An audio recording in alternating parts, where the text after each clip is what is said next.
وهو قول وفعل ويزيد وينقص. قال الله تعالى: ليزدادوا إيمانا مع إيمانهم وزدناهم هدى ويزيد الله الذين اهتدوا هدى والذين اهتدوا زادهم هدى وآتاهم تقواهم ويزداد الذين آمنوا إيمانا. وقوله: أيكم زادته هذه إيمانا فأما الذين آمنوا فزادتهم إيمانا. وقوله جل ذكره: فاخشوهم فزادهم إيمانا. وقوله تعالى: وما زادهم إلا إيمانا وتسليما. والحب في الله والبغض في الله من الإيمان. وكتب عمر بن عبد العزيز إلى عدي بن عدي: إن للإيمان فرائض وشرائع وحدودا وسننا، فمن استكملها استكمل الإيمان، ومن لم يستكملها لم يستكمل الإيمان. فإن أعش فسأبينها لكم حتى تعملوا بها، وإن أمت فما أنا على صحبتكم بحريص. فقال إبراهيم: ولكن ليطمئن قلبي. وقال معاذ: اجلس بنا نؤمن ساعة. وقال ابن مسعود: اليقين للإيمان كله. وقال ابن عمر: لا يبلغ العبد حقيقة التقوى حتى يدع ما حاك في الصدر. وقال مجاهد: شرع لكم وأوصيناك يا محمد وإياه دينا واحدا. وقال ابن عباس: شرعة ومنهاجا سبيلا وسنة.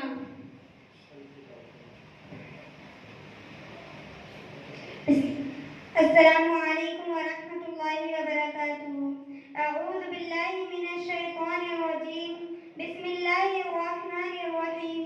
حدثنا عبید اللہ بن موسیٰ قال اخبرنا حنظلة بن ابی سفیان عن اکرمة بن خالد عن ابن عمر رضی اللہ عنہما قال قال رسول اللہ صلی اللہ علیہ وسلم: بني الإسلام على خمس: شهادة أن لا إله إلا الله وأن محمدا رسول الله وإقام الصلاة وإيتاء الزكاة والحج وصوم رمضان. السلام علیکم ورحمۃ اللہ وبرکاتہ. اعوذ باللہ من الشیطان الرجیم. بسم اللہ الرحمن الرحیم. باب امور الایمان. وقول اللہ تعالی: ليس البر أن تولوا وجوهكم قبل المشرق والمغرب ولكن البر من آمن بالله واليوم الآخر والملائكة والكتاب والنبيين وآتى المال على حبه ذوي القربى واليتامى والمساكين وابن السبيل والسائلين وفي الرقاب وأقام الصلاة وآتى الزكاة والموفون بعهدهم إذا عقدوا والصابرين في البأساء والضراء وحين البأس أولئك الذين صدقوا وأولئك هم المتقون. وقوله: قد أفلح المؤمنون. الآيات. حدثنا عبد الله بن محمد قال حدثنا أبو عامر الأقدي قال حدثنا سليمان بن بلال عن عبد الله بن دينار عن أبي صالح عن أبي هريرة رضي الله عنه عن النبي صلى الله عليه وسلم قال: الإيمان بضع وستون شعبة والحياء شعبة من الإيمان. السلام علیکم ورحمۃ اللہ وبرکاتہ.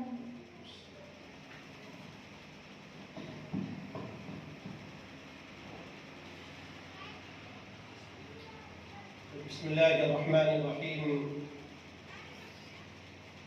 وبه نستعين وأسلم على رسوله الأمين محمد وعلى آله وأصحابه وذرياته وعلى أهل بيته أجمعين. أما بعد،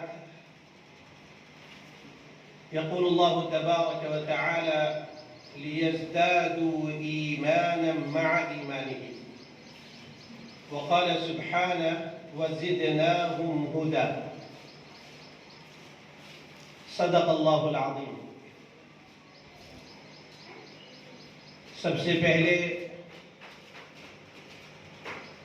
ہم اپنے مالک کی حمد و ثنا بیان کرتے ہیں جس نے اس چھوٹے سے قریے کے اندر دور دراز علاقے کے اندر جو بلاد الحرمین سے بھی دور ہے، وہاں کے ماحول سے بھی دور ہے، لیکن اس کریم مولا نے حضور اکرم صلی اللہ علیہ وسلم کی میراث اخذ کرنے کے لیے اور لینے کے لیے ہم کو اور آپ کو یہاں پر جمع کیا ہے۔ یہ محض اتفاقی بات نہیں ہے، بلکہ یہ اللہ کا خصوصی احسان اور کرم ہے کہ ایک زمانے میں خیر آباد کی اس سرزمین پر اس بات کا جلدی تصور بھی نہیں ہوگا کہ خواتین اور بچیاں بھی میراث نبوت صلی اللہ علیہ وسلم سے اس طریقے سے مستفید ہوں گی جو آج ایک خوبصورت چمن نظر آ رہا ہے۔ اللہ تعالی ہمارے بھائی حضرت مولانا آفتاب صاحب خیر آبادی ندوی دامت برکاتہم العالیہ کو بے انتہا طور پر جزائے خیر عطا فرمائے، ان کے گھر والوں کو، یہاں کی معلمات کو اور اس مبارک درسگاہ کے ساتھ تعاون کرنے والوں، اس سے محبت کرنے والوں کو اللہ تعالیٰ بے انتہا طور پر جزائے خیر عطا فرمائے کہ آج میراث نبوت کی تقسیم اس چھوٹے سے علاقے سے بھی ہو رہی ہے جس کی خوشبوؤں سے پورا علاقہ معطر ہے۔ اے اللہ، تیرا ہم جتنا بھی شکر ادا کریں اس نعمت پر وہ کم ہے۔ فَلَكَ الْحَمْدُ كَمَا يَنبَغِي لِجَلَالِ وَجْهِكَ وَلِعَظِيمِ سُلْطَانِكَ۔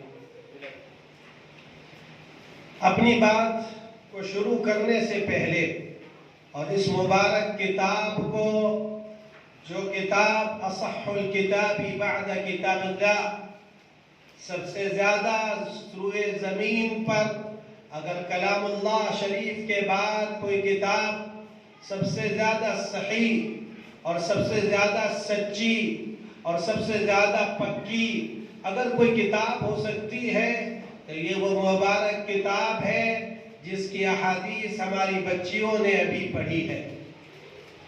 آئیے ذرا سا دیکھیں تو یہ کتاب، اس کی حقیقت کیا ہے۔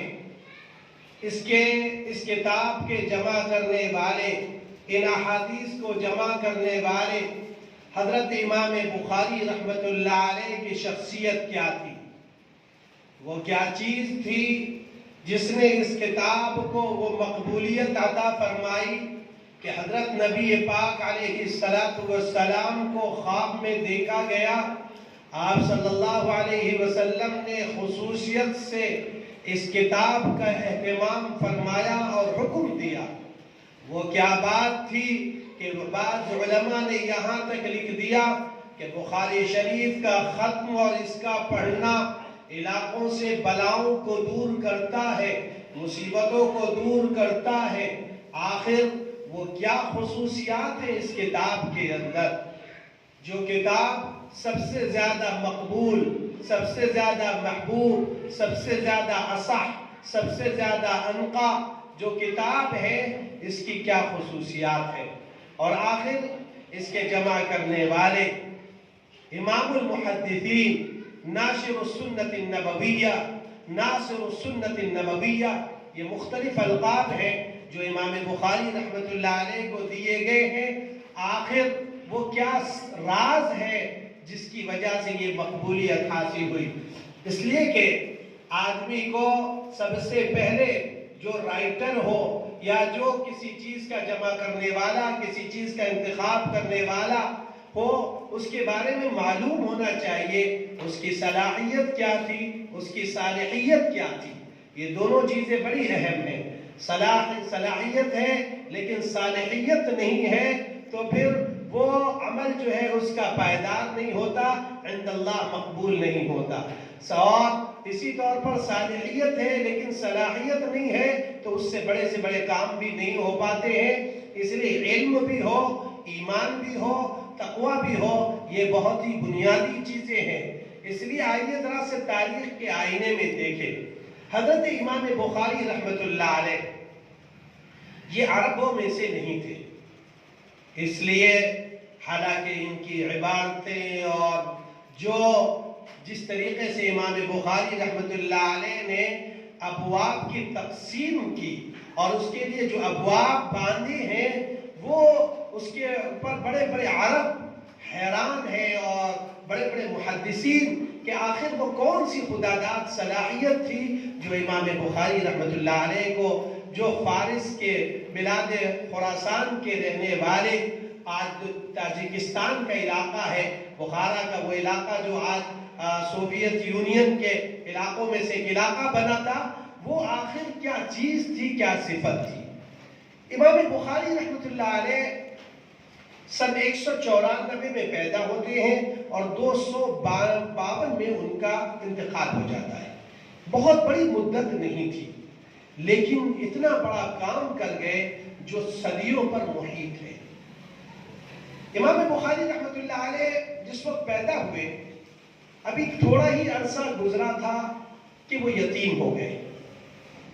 ایک بات بتا دوں میری بہنوں، ہمارے چاروں ائمہ، امام ابو حنیفہ رحمۃ اللہ علیہ، امام مالک، امام شافعی اور امام احمد ابن حنبل، یہ سارے کے سارے یتیم تھے۔ میں ایک بہت اہم بات کی طرف اشارہ کرنا چاہ رہا ہوں۔ میں چاہتا ہوں کہ ہماری مائیں اور بہنیں اور ہماری بچیاں اس پر خاص توجہ دیں۔ امام بخاری رحمۃ اللہ علیہ بھی بچپن میں یتیم ہو گئے۔ ایک سوال یہ ہوتا ہے کہ باپ کا سایہ سر سے اٹھنے کے بعد تربیت کی ذمہ داری کس نے مول لی، جبکہ وسائل بھی نہیں تھے؟ یہ خوب اچھی طرح یاد رکھیے گا، اکثر ائمہ کے پاس مادی وسائل نہیں تھے۔ خود ابھی آئے گا کہ امام بخاری رحمۃ اللہ علیہ نے جو زندگی گزاری وہ کیسے فقر و فاقے کی حالت میں گزاری ہے جس کا تصور بھی نہیں کیا جا سکتا۔ تو آخر ان کی تعلیم اور تربیت پر ماں کا سب سے بڑا ہاتھ رہا ہے۔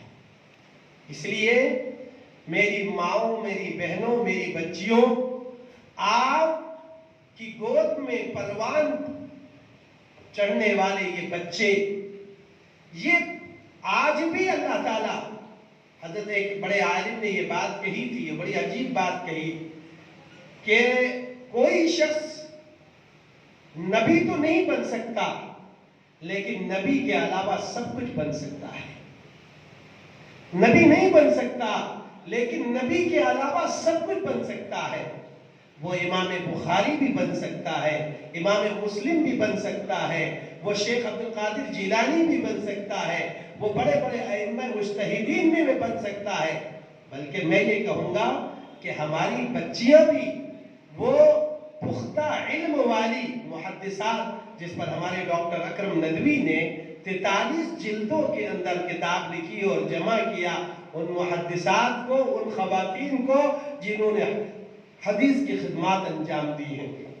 اس کا موقع نہیں ہے لیکن میں اشارہ کر رہا ہوں، آپ اپنی بچیوں کو، ہماری یہ بچیاں بھی یہ محدثات بن سکتی ہیں۔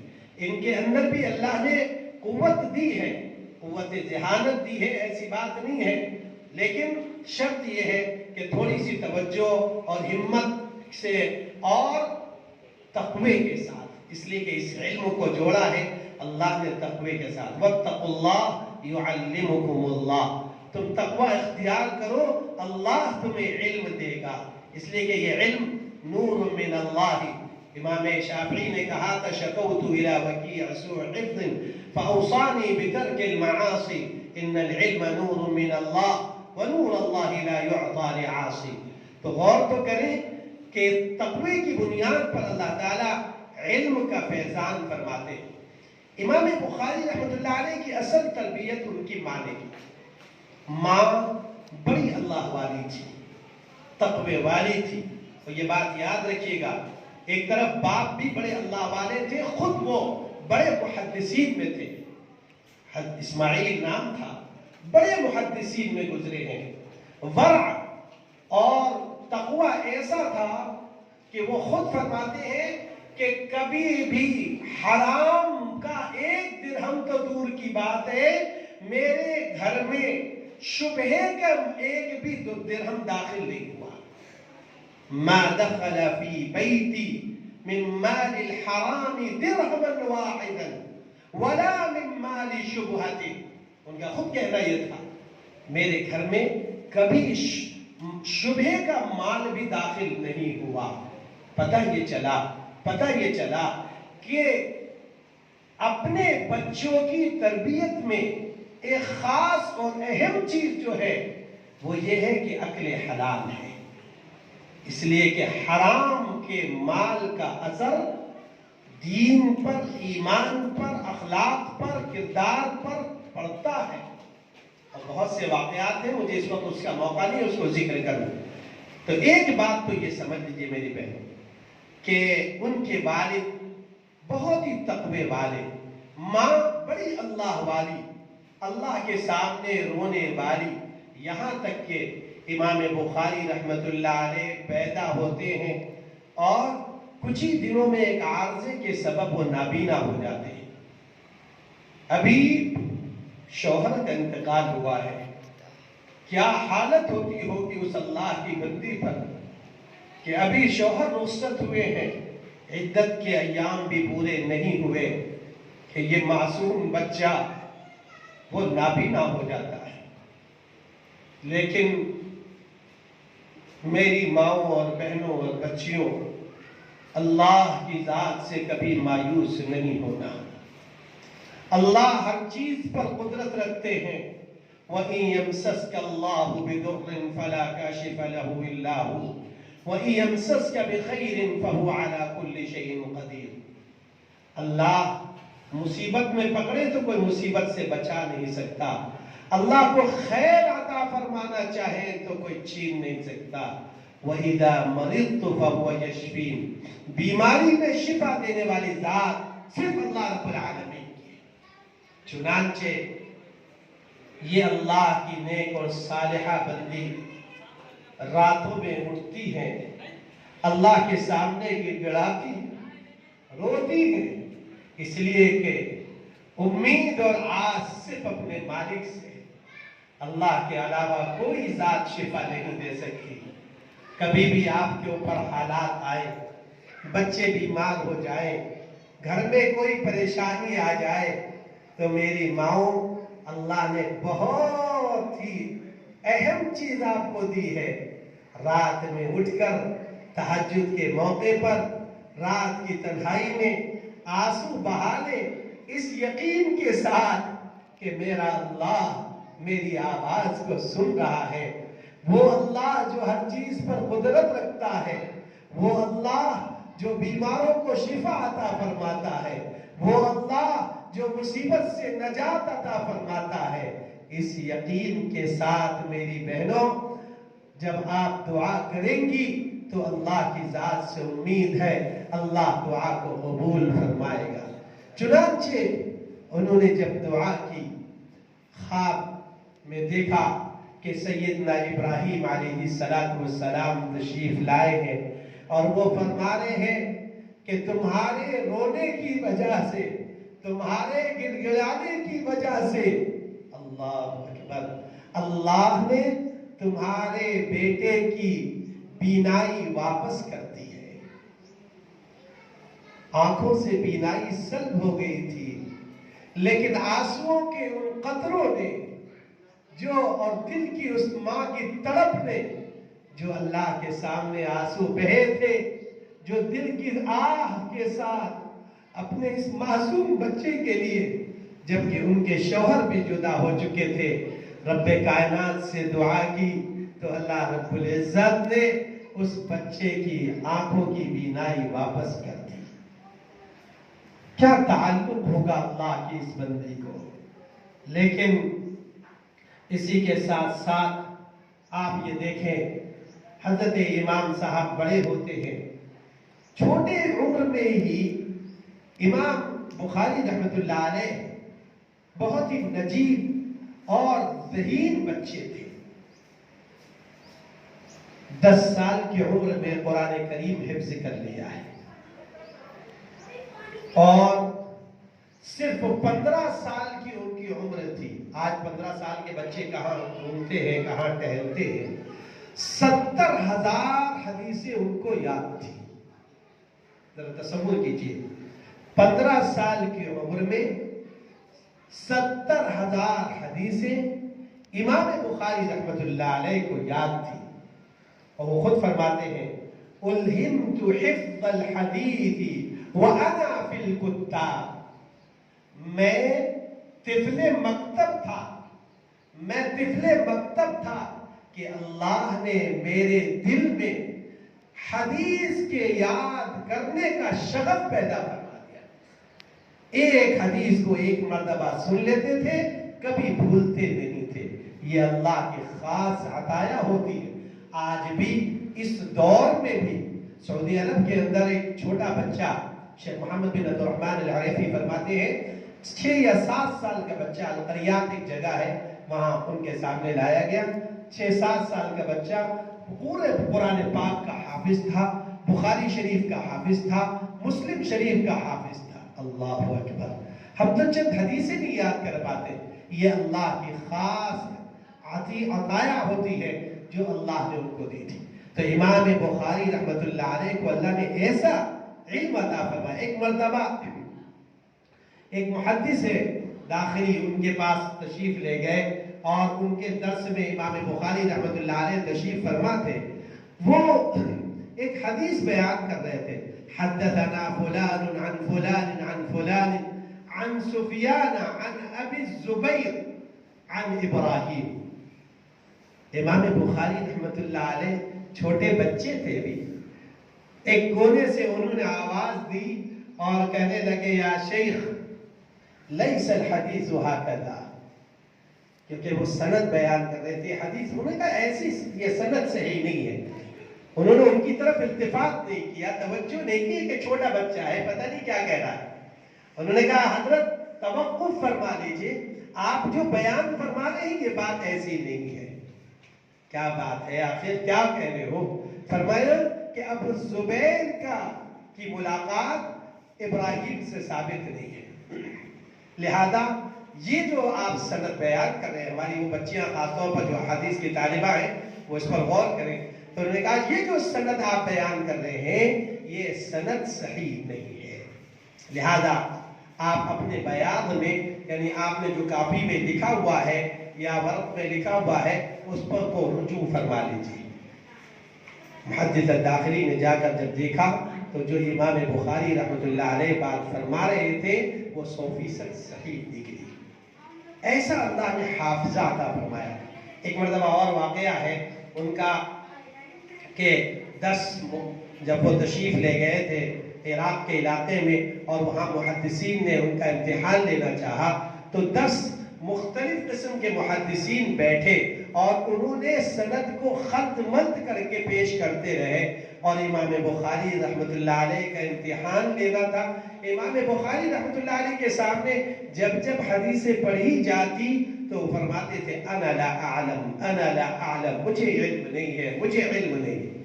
تو جو مجمع بیٹھا ہوا تھا, جو ان کے محبین بیٹھے ہوئے تھے, چاہنے والے بیٹھے ہوئے تھے, وہ کہنے لگے کیا جواب دیں گے, یہ کیا حضرت تو ہر حدیث کے بارے میں فرما رہے ہیں, مجھے معلوم نہیں ہے. حالانکہ وہ بالکل نوجوان سے بچے تھے. جب یہ سب کے سب 10 محدثین اور انہوں نے ہر ایک نے 10 حدیثیں بیان کی, جب 100 حدیثیں بیان ہو گئی تو امام بخاری رحمۃ اللہ علیہ نے فرمایا فلان آپ نے یہ حدیث بیان کی تھی, اس حدیث کی سند یوں بیان کی تھی, یہ سند یوں نہیں تھی, یوں تھی. یہ کہتے کہتے پوری 100 حدیثیں ان کی صحیح سند کے ساتھ بیان کر دی. اللہ اکبر. اگر ابھی ہم کسی سے یہ کہیں کہ 100 باتیں تمہیں بتا رہے ہیں چھوٹی چھوٹی، اس کو یاد کر لو، تو بھائی آج کس کا حافظہ ہے وہ اس کو ایک بار میں یاد کر لے گا. وہ احادیث کی اور سند کے ساتھ کہ فلاں نے روایت کیا، ان سے فلاں نے روایت کیا، ان سے فلاں نے، یہاں تک کہ رسول اللہ صلی اللہ علیہ وسلم تک وہ سلسلہ، پھر اس حدیث کے متن کو صحیح بیان کرنا، یہ کیسی قوت حافظہ تھی. یہ خداداد صلاحیت تھی جو اللہ نے ان کو عطا فرمائی تھی. حدیثوں کے بعد یہ ابھی چھوٹی ہوئی عمر کے تھے کہ سن ظاہر سی بات 194 میں پیدا ہوئے. 210 ہجری میں امام بخاری رحمۃ اللہ علیہ اپنی والدہ اور بھائی کے ساتھ حج کے لیے تشریف لاتے ہیں. امام بخاری رحمۃ اللہ علیہ حج کے لیے آئے تو اس وقت ان کی عمر کتنی ہوئی بتاؤ بھائی؟ 194 میں پیدا ہوئے ہیں، 210 میں جا رہے ہیں، تو کتنی عمر ہوئی؟ 16 سال. صرف 16 سال کے بچے ہیں. حج میں تشریف لاتے ہیں. حج جب ہو گیا تو والدہ سے کہا میں یہاں ہی ٹھہروں گا، مجھے علم حدیث لینا ہے، علم حاصل کرنا ہے. اس کے لیے وہ وہاں ٹھہر جاتے ہیں. امام بخاری رحمۃ اللہ علیہ وہاں جب ٹھہرتے ہیں، آپ اندازہ لگائیے کہ جو حالات آئے، یہاں تک کہ کھانے کے لیے کوئی سامان نہیں ہوتا تھا. ظاہر سی بات ہے کوئی ہے نہیں، نہ گھر والے ہیں، نہ کوئی روزی روٹی کا سامان ہے. یہاں تک کہ گھاس کو ابال ابال کر کھایا ہے. ایک مرتبہ کئی روز تک یہ درس میں نہیں آئے. میں یہ سبق دے رہا ہوں ہماری بچیوں کے لیے، یہ بات یاد رکھیے گا. علم کی ابتدائی مشقتوں کے برداشت کرنے سے ہوتی ہے. اسی لیے کہا گیا لا ينال العلم براحة الجسد. علم بدن کے آرام سے، بدن کو آرام پہنچانے سے حاصل نہیں کیا جا سکتا. حضرت آدم علیہ السلام کا واقعہ بڑا مشہور ہے کہ کس طریقے سے اللہ تعالیٰ نے ان کو سجدہ کرایا تھا، لیکن جب علم کی بات آئی تو حضرت آدم علیہ السلام سے اللہ تعالیٰ نے کہا وہ اذهب الى هؤلاء النفر جالسین هنا، اور کما قال کہ وہ لوگ جو وہاں بیٹھے ہیں ان کے پاس جائیے. فسلم علیہم فإن تحیتهم تحیتک وتحیت ذریتک.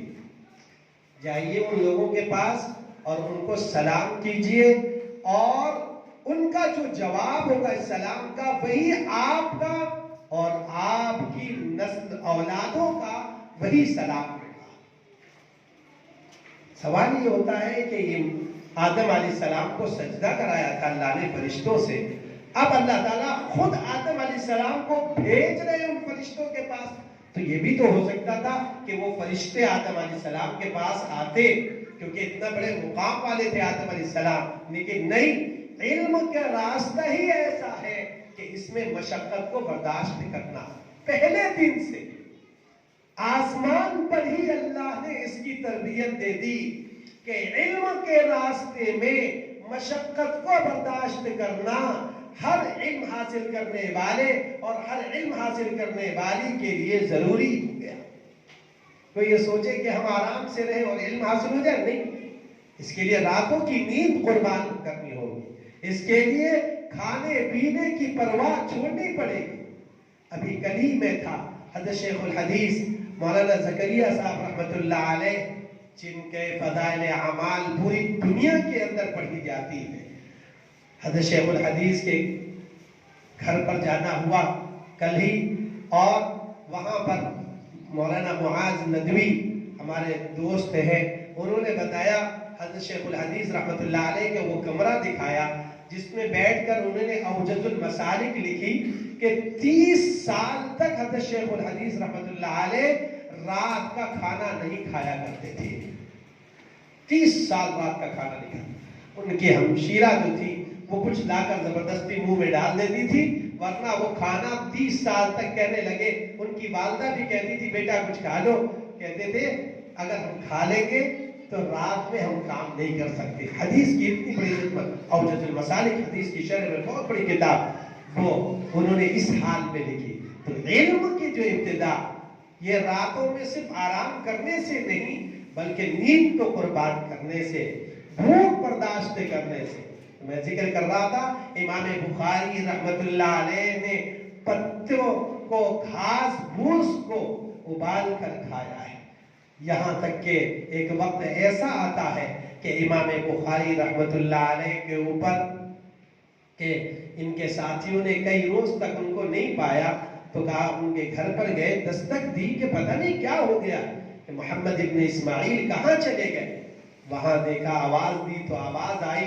امام بخاری رحمت اللہ علیہ نے جواب دیا تو انہوں نے کہا دروازہ کھولیے حضرت. انہوں نے کہا بھائی میں دروازہ نہیں کھول سکتا.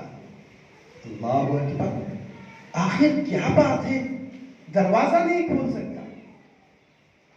کہا اس لیے کہ میرے بدن پر کوئی کپڑا نہیں ہے، میرے بھوک کی شدت برداشت نہیں ہو رہی تھی، میں اپنے کپڑے بیچ کر کھانا خرید کر لایا تھا. اللہ اکبر.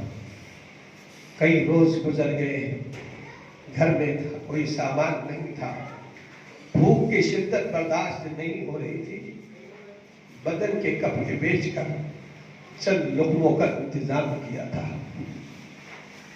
غور کرے میری ماں اور بہنوں، کیا قربانی ہوگی. امام بخاری رحمت اللہ علیہ اپنے بدن کے کپڑے بیچ کر چند لقموں کا انتظام کر رہے تھے. میری ماں اور بہنوں، اللہ نے کتنی فراوانی دی ہے، کتنی نعمتوں میں ہمیں اور آپ کو رکھا ہے. وہ اللہ کا بندہ جس سے اللہ نے اتنا بڑا کام لیا، بھوک کی شدت جب برداشت نہیں ہو سکی، اپنے کپڑوں کو بیچنا پڑا. ان کے رفقا نے، دوستوں نے جب یہ بات سنی تڑپ گئے. اللہ اکبر.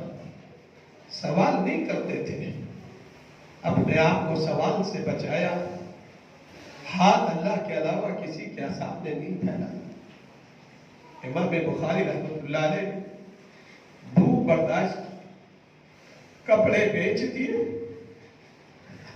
لیکن کسی اللہ کے بندے کے سامنے سائل بن کر نہیں گئے. مخلوق سے سوال کرنا ذلت ہے اور اللہ سے مانگنا عزت ہے. چنانچہ ان دوستوں نے کپڑے خرید کر، پیسے جمع کر کے کپڑا خرید کر دیا تو اپنے کمرے سے باہر آ سکے. کیا راز تھا امام بخاری رحمت اللہ علیہ کا. یہاں تک کہ طویل واقعات ہیں. مدینہ منورہ بھی تشریف لاتے ہیں، وہاں کے اہل علم سے علم حاصل کرتے ہیں، اور 18 سال کی عمر میں انہوں نے ایک کتاب، بہت ہی اہم کتابیں انہوں نے تحریر فرمائی، حتیٰ کہ اسی میں تاریخ کبیر کا مسودہ بھی تیار کیا اور یہ چاند کی روشنی میں لکھ ڈالا. اہل علم نے لکھا، اہل سیر نے، کہ اللہ نے پھر ایسی آنکھوں کو بینائی عطا فرمائی تھی جو شاید ہی کسی کو ملتی ہو. اللہ رب العزت نے وہ روشنی عطا فرمائی آنکھوں کو، وہ ماں کی دعاؤں کا ثمرہ تھا. یہاں تک کہ امام بخاری رحمت اللہ علیہ فاقے بھی برداشت کیے، صعوبتیں بھی برداشت کی. پھر اس کے بعد میں ان کے اندر داعیہ پیدا ہوا، جس وقت ان کے پاس 6 لاکھ حدیثیں، جس میں 3 لاکھ حدیثیں ان کو یاد تھی اور 3 لاکھ حدیثیں ان کے پاس لکھی ہوئی تھی. اس بات کا داعیہ پیدا ہوا کہ صحیح احادیث کو، اللہ کے نبی صلی اللہ علیہ وسلم کی صحیح احادیث کو جمع کیا جائے، اور اس کے لیے مختلف واقعات اہل علم نے لکھے ہیں کہ اللہ تعالیٰ نے حضرت نبی پاک صلی اللہ علیہ وسلم کی ان احادیث کو بھی، کہ ایک شخص ایسا ہوگا اگر فارس سے بھی ثریا پر پہنچ جائے تو اہل فارس اس کو حاصل کر لے۔ اس کی تعبیر میں لکھا علماء نے کہ اہل فارس میں سب سے پہلے حضرت امام ابو حنیفہ رحمۃ اللہ علیہ ہیں، اور دوسرے نمبر پر امام بخاری رحمۃ اللہ علیہ ہیں، جنہوں نے اس علم کو حاصل کیا۔ اور کیسا گہرا علم، کیا آپ اندازہ لگائیے، 3 لاکھ حدیثوں کے حافظ سند کے ساتھ، روایتاً درایتاً سند کے ساتھ متون کو جو یاد کیا، یہ غیر معمولی حافظے کی دلیل تھی۔ یہاں تک کہ بخاری شریف کو امام بخاری رحمۃ اللہ علیہ نے جمع کرنے سے پہلے ایک بات سمجھ لیجئے، زہد اور تقوی ایسا تھا کہ امام بخاری خود فرماتے ہیں، منذ علمت ان الغیبت حرام لم اغتب احدا، جب سے مجھ کو علم ہوا ہے کہ غیبت حرام ہے، ہم نے کسی کی بھی غیبت نہیں کی۔ جی یاد رکھیے گا، آج یہ مرض ہم میں بہت ہے، اللہ ہم سب کی حفاظت فرمائے۔ خاص طور پر میں اپنی ماؤں سے، بہنوں سے کہوں گا، غیبت کہتے کسے ہیں؟ ذکرک اخاک بما یکرہ، اپنے بھائی اپنی بہن کا تذکرہ ایسے کرنا جس کو وہ ناپسند کرے۔ بہت سی بہنیں کہتی ہیں کہ وہ بات تو ان کے اندر پائی جاتی ہے، جو حقیقت ہے وہ ہم بیان کر رہے ہیں۔ علماء نے لکھا ہے کہ تبھی تو غیبت ہے جو آپ بیان کر رہی ہیں اگر وہ چیز موجود ہے، ورنہ تو بہتان ہوگا۔ اس طرف ایک تھوڑی سی توجہ دلائی، ورنہ ماشاءاللہ حضرت مولانا آفتاب صاحب خیر آبادی دامت برکاتہم کے مستقل بیانات ہوں گے اس پہ، اور آپ کو سننا ہوگا اس کو تفصیل کے ساتھ۔ میں صرف اشارہ کر رہا ہوں، اس لیے علم کی راہ میں یا علم کی میں عدم برکت کا ایک سبب یہ بھی ہے کہ ہماری زبانیں بے محابہ چلے، بغیر فکر کیے ہوئے، اس کی برائی اس کی برائی، جس مجلس میں بیٹھے برائیاں شروع کرتی۔ اللہ ہماری بھی حفاظت فرما دے، آپ سب کی حفاظت فرما دے۔ علم سے محرومی کا سبب بنتی، یا علم صرف معلومات والا حاصل ہو جائے گا، اس لیے کہ حدیث میں آتا ہے نا، اللہ کے نبی صلی اللہ علیہ وسلم نے فرمایا، العلم علمان، علم فی القلب، فذاک العلم النافع، وعلم علی اللسان، فذاک حجت اللہ علی ابن آدم۔ دو علم ہیں، دو علم، ایک وہ علم ہے جو دل کی گہرائیوں میں جاگزی ہو جائے، دل کے گہرائیوں میں اتر جائے، یہ علم نافع ہے۔ پھر جب دل کی گہرائیوں میں یہ علم اترتا ہے تو اس کے بدن کے اعضاء و جوارح اس کے دل کے تابع ہوتے ہیں، بدن کے اعضاء و جوارح دل کے تابع ہوتے ہیں۔ تو جب دل کے تابع ہوتے ہیں تو یہ بدن کے اعضاء و جوارح معصیت میں مبتلا نہیں ہوتے، تو پھر اس کا نور دل میں اترتا ہے۔ دوسرا علم وہ ہے جو صرف زبان پر ہے، یہ ابن آدم کے اوپر حجت بنے گا قیامت کے دن۔ اسی لیے فرمایا علم کے حصول کے راستے میں معصیت سے اپنے آپ کو خوب بچایا جائے۔ امام بخاری رحمۃ اللہ علیہ نے یہاں تک کہ بچایا، یہاں تک کہ امام بخاری رحمۃ اللہ علیہ کے بارے میں آتا ہے کہ جیسے محدثین کی ایک عادت تھی، وہ کسی کو کہہ دیتے تھے فلان کذاب، فلان وضاع، فلان کذا وکذا، کہ وہ آدمی بہت جھوٹا ہے، اس سے حدیث مت لی جائے، فلان ایسا ہے۔ حالانکہ یہ جائز ہے، لیکن امام بخاری رحمۃ اللہ علیہ نے اپنی زبان پر ہلکے الفاظ استعمال کیے، کبھی سخت الفاظ نہیں استعمال کیے کہ کہیں اللہ کے وہاں جواب نہ دینا پڑ جائے۔ میری ماؤں اور بہنوں ذرا غور تو کریں، وہ حدیث کے راوی کے بارے میں بھی